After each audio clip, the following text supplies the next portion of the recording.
Hello दोस्तों, आज की इस लव स्टोरी आपको एक ऐसी प्रेम कहानी के बारे में बताऊंगा जो एक शादी में आई हुई लड़की से शुरू होती है। दोनों में गहरा प्यार होने की वजह से शादी के बाद भी एक दूसरे से बिछड़ना नहीं चाहते हैं। मुझे उम्मीद है कि यह लव स्टोरी पसंद आएगी।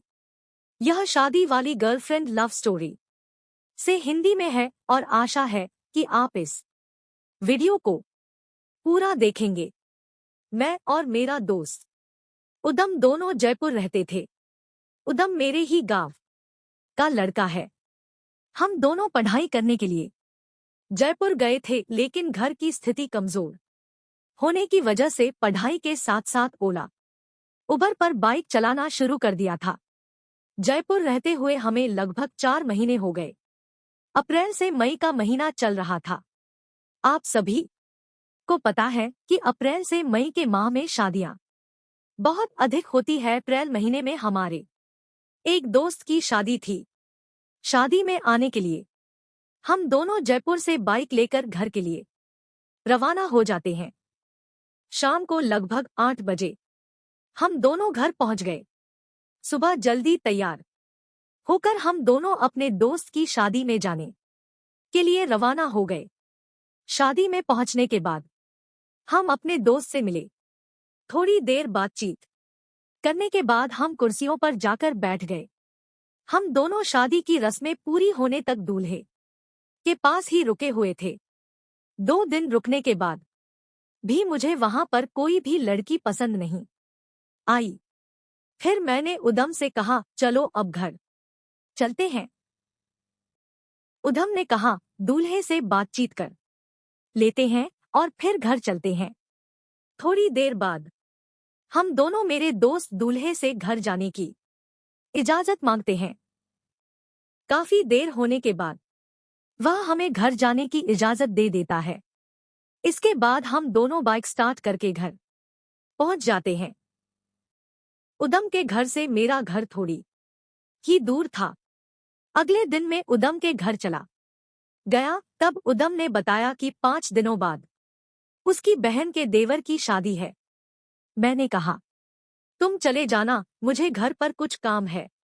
तभी उदम के पापा ने कहा, कोई बात नहीं, तुम दोनों ही चले जाना। मैंने कहा, ठीक है, चला जाऊंगा। 5 दिन बाद हम दोनों गांव से 30 किलोमीटर दूर उदम की बहन के ससुराल पहुंच जाते हैं, जहां पर उदम की बहन के देवर की शादी थी।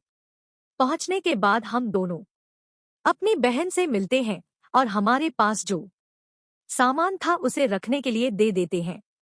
क्योंकि हम शादी जैसे समारोह मेरे जाते थे तो हमारे साथ एक बैग भी होता था जिसमें हमारे कपड़े, चश्मे, परफ्यूम्स और जूते रखे हुए होते थे।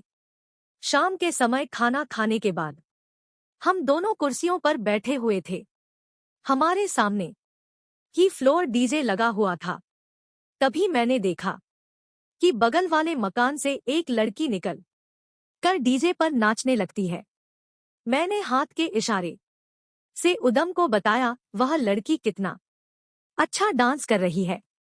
इस पर उदम ने जवाब दिया, हाँ सच में अच्छा डांस कर रही है।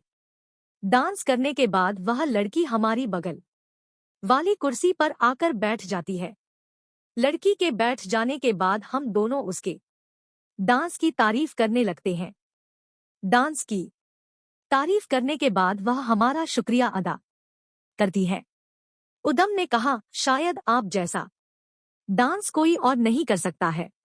थोड़ी देर बातचीत करने उदम ने लड़की से नाम पूछा। लड़की ने अपना नाम सपना बताया। उदम और सपना को बातचीत करते हुए देखकर मैं वहां से चला गया। लगभग 1 घंटे बाद वापस आने पर उदम ने मुझसे कहा, सपना को मेरे मोबाइल नंबर देने हैं।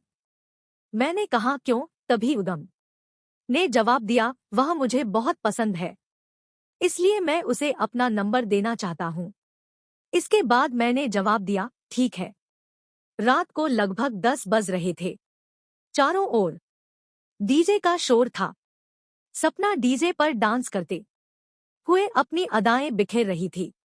उसका डांस देखकर मैं भी दीवाना हो रहा था, लेकिन क्या करूं, उदम मुझसे पहले ही उसको अपना मोबाइल नंबर देना चाहता था, जिसकी वजह से मैंने उस लड़की को कुछ भी नहीं कहा और उसका डांस देखता रहा।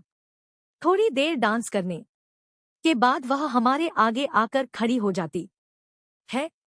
तभी मैं सपना से कहता हूँ, आपका डांस मेरे दोस्त को दीवाना बनाते जा रहा है।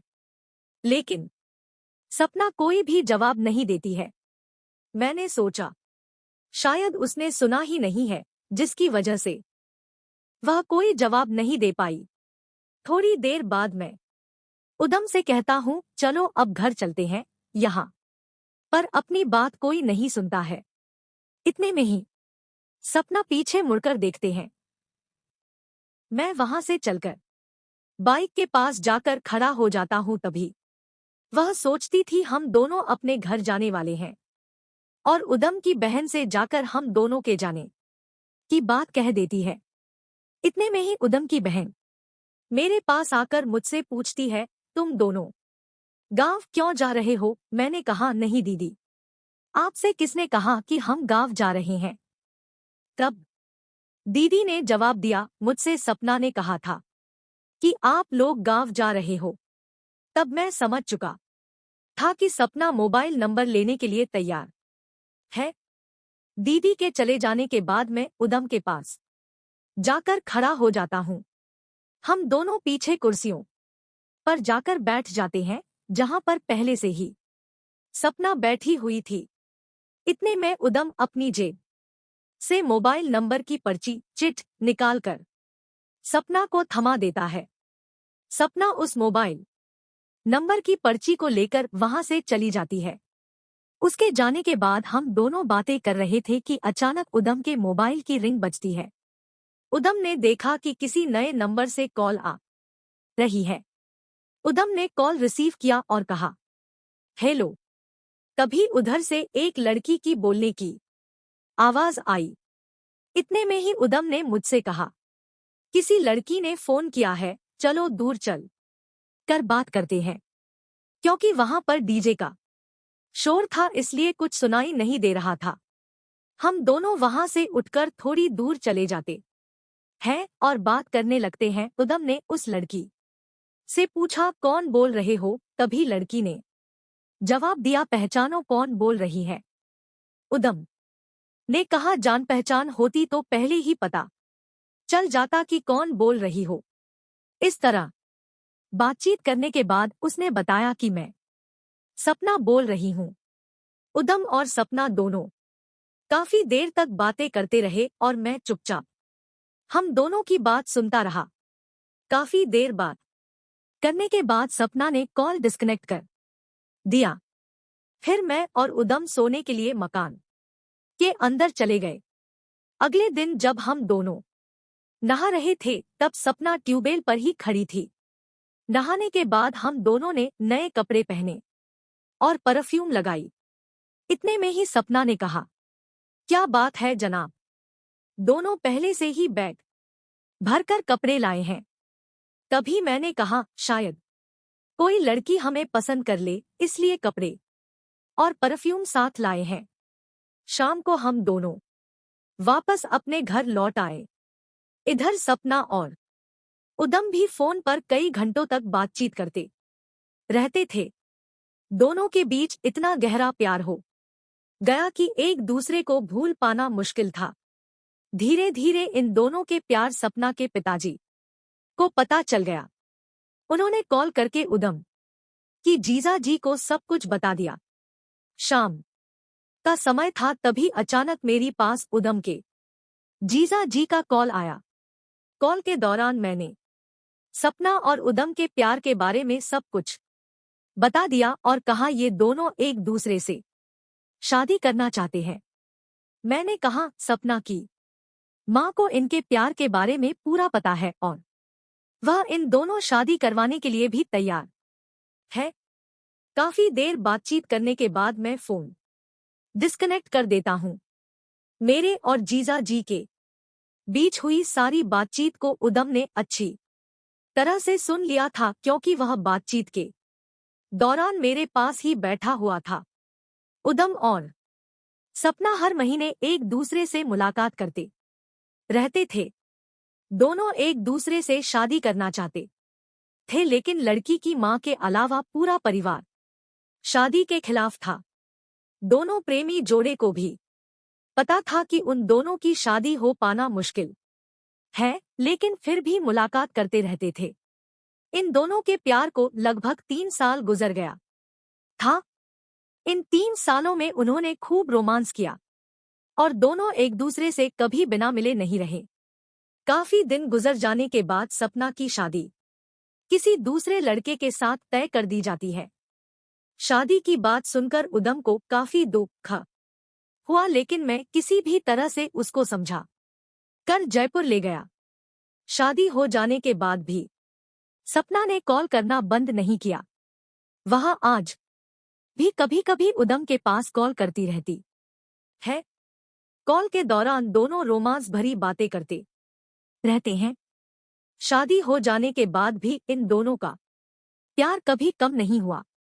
आज भी दोनों पहले जितना ही एक दूसरे से प्यार करते हैं। दोस्तों, अगर आपको हमारी romantic love story in Hindi पसंद आई है तो कमेंट करके हमें जरूर बताएं और इसको अपने दोस्तों के साथ शेयर जरूर करें।